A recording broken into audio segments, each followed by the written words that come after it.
नीचे इम्बैलेंस क्यों हो रहा था? एक्चुअली इसका वेट जब नीचे रहेगा, ये जो मेरा हाथ है यहाँ पे क्या है बच्चे, एक्सिस ऑफ रोटेशन, तो इस एक्सिस ऑफ रोटेशन से इसका मास का डिस्टेंस कम है।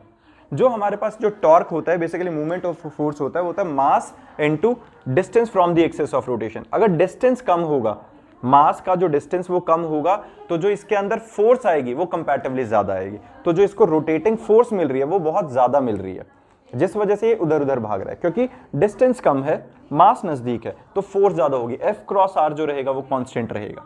लेकिन जब मैंने ऐसे कर दिया, अब क्या हुआ, मास ऊपर है, डिस्टेंस बढ़ गया, डिस्टेंस बढ़ने के साथ ही फोर्स कम हो गई। एक्चुअली प्रोडक्ट ऑफ फोर्स और आर टॉर्क देता है हमें, यही होता है ना, जो टॉर्क का फॉर्मूला होता है वो आर क्रॉस एफ है। तो आर और एफ का मल्टीप्लाई होके जो हमें रिजल्ट मिलता है वो रोटेटिंग एक्शन होता है। तो अगर मैंने आर बढ़ा दिया, distance from the axis of rotation बढ़ा दिया, तो फोर्स अपने आप कम हो गया। फोर्स कम हो गया तो यहां से बैलेंस करना आसान हो गया।